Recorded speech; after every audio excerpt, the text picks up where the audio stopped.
Maths का एक chapter जिसका नाम है pair of linear equations in two variables. बहुत ही लंबा ये चैप्टर होगा और कुछ लोगों को ना ये डिफ़िकल्ट भी लगता है। मतलब ये चैप्टर का नाम सुनते कहते हैं वो बहुत मुश्किल होगा, इसमें लीनियर सॉल्व करना पड़ेगा, तो पता नहीं क्या क्या होगा। तो डरने की ज़रूरत नहीं है, जब तक मैं आपके साथ हूँ ना, डरने की बिल्कुल फिक्र मत करना तुम, ठीक। बिल्कुल बेसिक से समझाऊंगा, ऐसे तो मैं ट्रीट करूँगा जैसे तुम एक 6th और 7th क्लास के स्टूडेंट हो, ठीक। इस तरीके से तुम्हें पढ़ाऊँगा चीज़ें। तो चलिए बिना टाइम वेस्ट किए स्टार्ट करते हैं। Topics to be covered. देखो, अगर तुम्हें चैप्टर का मतलब समझना है तो उसके लिए पहले तुम्हें ऊपर वाला समझना पड़ेगा और उससे ऊपर वाला समझना पड़ेगा। क्या?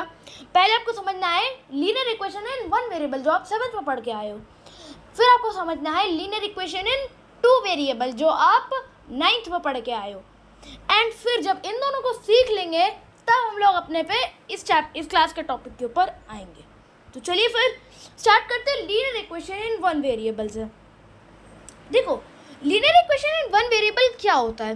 देखो, a linear equation in one variable, देखो एक लीनियर इक्वेशन जो वन वेरिएबल की है is an equation which is the maximum which has a maximum of one variable।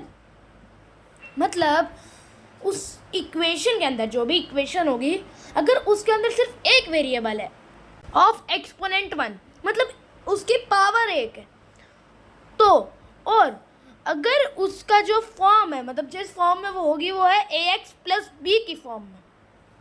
कहने का मतलब क्या है कि कोई ऐसी इक्वेशन जिसके अंदर एक वेरिएबल है, उस वेरिएबल की पावर 1 है और वो जो इक्वेशन है वो किस फॉर्म में है? ax plus b equals to 0, ठीक। Where x is an variable, जहाँ पर x एक वेरिएबल है, ठीक। This equation has only one solution. अब इस इक्वेशन का वन सोल्यूशन होता है, अब क्यों होता है वो भी बताता हूँ। देखो, लीनियर इक्वेशन वन वेरिएबल क्या? एक वेरिएबल होगा, ठीक। अब x की तो बहुत सारी वैल्यूज आ सकती हैं, अब वो कितनी आएंगी वो कैसे पता करें? ये डिपेंड करता है उसके पावर पे, ठीक। अगर उसकी एक्सपोनेंट, जो वेरिएबल का एक्सपोनेंट है वो 1 है, तो इसका मतलब उस इक्वेशन का सिर्फ एक सोल्यूशन आएगा। अगर वेरिएबल की पावर 2 है हाईएस्ट, ठीक, तो कितने सोल्यूशन होंगे इस इक्वेशन के? 2 होंगे। अगर वेरिएबल की हाईएस्ट पावर 3 है तो उस इक्वेशन के कितने सोल्यूशंस? 3। और अगर 1000 है पावर तो 1000 सोल्यूशंस। अब उसके 1001 सोल्यूशन नहीं हो सकते, ठीक। या तो 1000 होंगे या तो उससे कम होंगे। जितनी पावर होगी या तो उतने सोल्यूशंस होंगे या तो उससे कम होंगे, ठीक। क्लियर है ना? एग्जांपल देख लो, 3x इक्वल्स 1 क्या है? लीनियर इक्वेशन ही तो है। देखो, वेरिएबल क्या है? एक है x की पावर कितनी है? अब आप कहोगे यहाँ तो 0 है। नहीं भैया, 0 नहीं होती है। अगर इसको 0 कर देंगे तो 3, ये तो x की पावर 0, अब किसी भी नंबर की पावर 0 तो 1 होती है, तो 3 × 1 हो जाएगा और 3 × 1 3, ये इक्वेशन तो फॉल्स हो जाएगी। x की पावर यहाँ पर 1 है भैया, ध्यान से देखो। वेरिएबल की पावर अगर आप 0 कर दोगे तो वेरिएबल पार्ट तो खत्म ही हो जाएगा, ठीक है ना? समझ पा रहे हो ना मेरी बात, ठीक। तो x की पावर यहाँ पे क्या है? 1 है, तो इसका मतलब ये लीनियर इक्वेशन है। देन अगली इक्वेशन देखो, 2x + 5 विल गिव अस 13। ये भी एक linear equation in one variable है। कैसे? वेरिएबल देखो कौन सा? x की पावर कितनी? 1, तो भाई हो गई ना linear equation in one variable. क्या इतनी बात समझ में आई? इजी है, इजी। मैं ना तुमको बिल्कुल बेसिक से पढ़ा रहा हूँ, मतलब कुछ भी ज़्यादा एडवांस नहीं। ये एकदम डायरेक्ट हमने चैप्टर का इंट्रोडक्शन किया, सॉल्व करना सीख गए और चैप्टर एक्सरसाइज करा के ख़त्म करवा दो।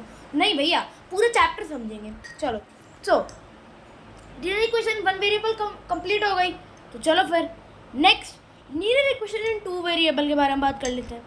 सो an equation is said to be a linear equation in two variable if it is written in the form of ax plus by plus c equals to 0, where a, b and c are real numbers and the coefficients of x and y or a and b respectively are not equal to 0। कहने का मतलब क्या है कि sorry, अगर कोई एक equation को कब कहा जाएगा कि वो एक linear equation in two variable है? पहली बात तो जो उसमें वेरिएबल्स होंगे उनकी पावर 1 होनी चाहिए, है ना? हाँ कि ना?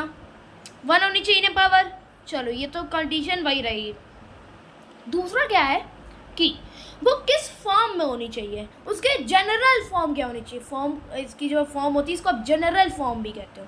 तो जनरल फॉर्म क्या होनी चाहिए, ax plus B y plus c equals to 0, जहाँ पर x और y के कोफिशिएंट्स, अगर आप कोफिशिएंट्स नहीं समझ सकते तो आप बोलो a और जो b है, a और b जो हमारे रियल नंबर्स हैं वो 0 नहीं होने चाहिए। क्यों नहीं होने चाहिए 0 वो बताता हूँ। देखो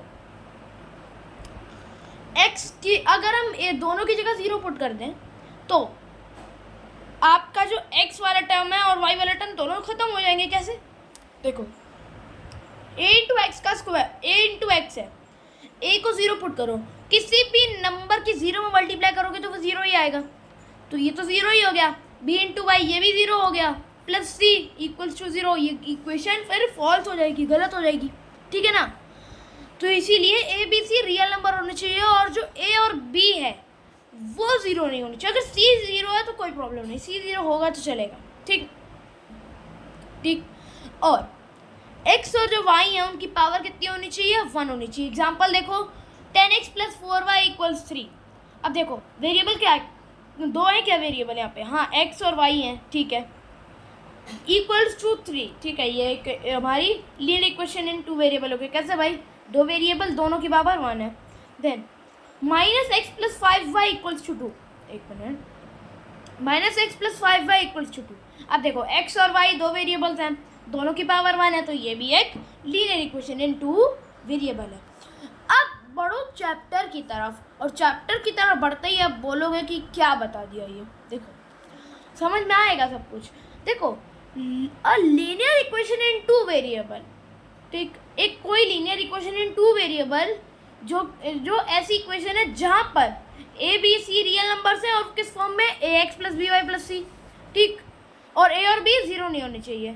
जब हम लोग लीनियर, दो तरीके की linear equation in two variable, मतलब दो linear equation in two variables हैं और जब हम उन दोनों को साथ में डील करते हैं, जब हम उन दोनों को साथ में डील करते हैं तो वो क्या कहलाता है, pair of linear equation in two variable, ठीक है। और a point on the line representing the equation is the solution of such equations। अब ये क्या कहना चाहता है वो समझो। जो ग्राफ्स होते हैं, अब देखो ये इक्वेशंस हैं भाई, इक्वेशंस के कुछ ना कुछ तो ग्राफ बनेंगे ही, ठीक है ना। जैसे आप पॉलिनोमियल के अंदर पढ़ के आए हो कि जो हमारा क्वाड्रेटिक इक्वेशन होगा उसका ग्राफ कैसा बनेगा, पैराबोला। क्या बनेगा, पैराबोला। अगर क्यूबिक इक्वेशन है तो कैसे बनेगा, कर्व्ड बनेगा। लीनियर इक्वेशन है तो स्ट्रेट बनेगा, सॉरी इक्वेशन नहीं पॉलिनोमियल बोलूँगा, स्ट्रेट बनेगा। अब पेयर ऑफ लीनियर इक्वेशन है, मतलब अब एक लीनियर इक्वेशन के लिए एक लाइन बनेगी, तो यहाँ पर दो लाइंस ड्रॉ करी जाएंगी और वो दोनों जहाँ भी काटेंगी, एक दूसरे को काटेंगी, मतलब इंटरसेक्ट करेंगी। क्या करेंगी, जहाँ पे भी ये दोनों लाइंस, जो भी आप दोनों लाइंस बनाओगे वो जहाँ कहीं भी इंटरसेक्ट करेंगी वही उसके सॉल्यूशंस होंगे। अब इसमें 3 केस बनते हैं। 3 केस कौन कौन से, या तो वो एक ही पॉइंट पे इंटरसेक्ट कर रहे हो, ठीक, या तो वो पैरेलल है आपस में इंटरसेक्ट ही नहीं कर रहे हैं, या तो फिर वो एक के ऊपर एक चढ़े हुए हैं, कोइंसिडेंट है। तो उसमें कैसे कैसे क्या क्या होगा, कैसे कैसे सॉल्यूशंस होंगे, किसमें क्या होगा, और किस तरीके से आप पता करोगे कि इसकी लाइंस कोइंसिडेंट बनेगी, इसका ग्राफ पैरेलल बनेगा, इसका ग्राफ इंटरसेक्टिंग बनेगा, कैसे पता करोगे, वो भी हम लोग नेक्स्ट वीडियो के अंदर सीखेंगे। एग्जाम्पल देखो इसका, मैंने एक इक्वेशन ली 2x plus 3y equals to 5, ठीक, और एक मैंने इक्वेशन ले ली 6x plus 5y equals to 7। तो अगर मैं इन दोनों को साथ में डील करूँ, ये दोनों क्या है, linear equation in two variables हैं, दोनों को एक साथ हम डील करें तो क्या होगा, pair of linear equation two variable. अच्छा, pair of linear equation in two variable की स्टैंडर्ड फॉर्म क्या है, तो पहले वाली का होगा जो दोनों इक्वेशन थे उसमें से फर्स्ट वाली इक्वेशन का होगा ax plus B y plus c equals to 0, and दूसरी वाली का होगा a2x plus b2y plus c2। कहने का मतलब क्या है कि जो हमारा ax plus B y plus C है, बस इसमें क्या करो, a को a1 और नीचे वाले a में a को a2 कर दो। इक्वेशन क्या बनेगी, a1x a1x plus b1y plus c1 equals to 0 and दूसरी वाली a2x plus b2y plus c2 will give us 0। Clear? तो ये इसकी जनरल फॉर्म होगी, ठीक, स्टैंडर्ड फॉर्म या जनरल फॉर्म, ठीक। तो ये एक एग्जांपल हो गया। दूसरा एग्जांपल देखो, 5x प्लस 6y इक्वल्स 16, एक linear equation in two variable है, और 3x plus 8y equals to 15, ये भी क्या है, एक लीनियर इक्वेशन ही तो है। अच्छा, अगर मैं आपसे पूछूँ इसमें a2 क्या है, तो आप क्या कहोगे? a2 इसमें कहाँ दिया गया है? अरे मैंने क्या बोला था कि ऊपर वाले जो a होंगे, a और b, सबको आपको नंबर्स की फॉर्म में जोड़ लेना। मतलब ऊपर वाली जो इक्वेशन, पहली इक्वेशन होगी, उसमें जो कोफिशिएंट्स होंगे वो होंगे a1 b1, और दूसरी वाली में होंगे a2 b2, ठीक। तो a2 क्या हुआ? 3 हुआ। क्लियर है ना? तो ये क्या है? Pair of linear equation in two variable. तो क्या आपको सारी चीज़ समझ में आए? क्या कैसे हम लोगों को linear equation in two variable समझ में आए कि नहीं आए? क्या आपको linear equation in one variable समझ में आया कि नहीं आया? जल्दी बताओ। सारी चीज़ें समझ में आ गई हैं? एक क्विक रिकैप करते हैं क्या कि भाई linear equation in one variable एक ऐसी इक्वेशन है जिसमें एक ही वेरिएबल होगा और उसकी भी पावर हाईएस्ट वन होगी, हाईएस्ट वन।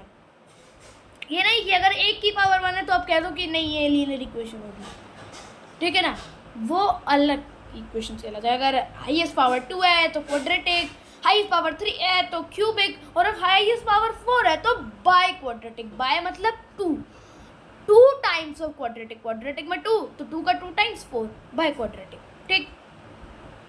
तो x इज दी वेरिएबल, ठीक, x वेरिएबल होगा इस इक्वेशन में। जनरल फॉर्म क्या है? ax प्लस b, जहाँ पे x वेरिएबल है।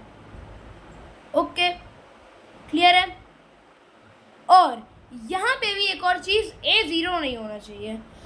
कोई भी इक्वेशन आप लिखते हो ना, उस पर वेरिएबल वाले जो पार्ट है उनके जो कोफिशिएंट्स हैं वो 0 नहीं होने चाहिए, हर हाल में 0 नहीं होने चाहिए। अगर वो 0 हो गए तो वो इक्वेशन बचेगी ही नहीं, ठीक है ना, वेरिएबल पार्ट ही खत्म हो जाएगा।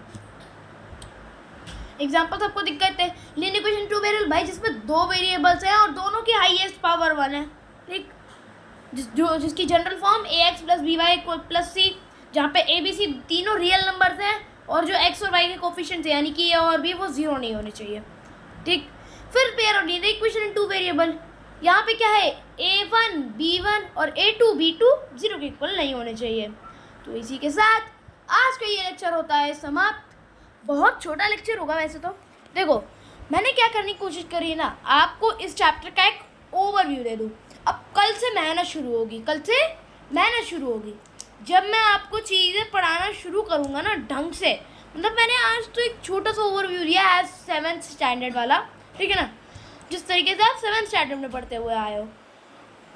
अब अगली जो मेहनत है वो कल से शुरू होगी, मतलब कल मतलब जब नेक्स्ट वीडियो आएगी तब से शुरू। तो तैयार रहना भाइयों, क्योंकि अब ना एकदम बढ़िया वाली धुरंधर वाली तैयारी होगी।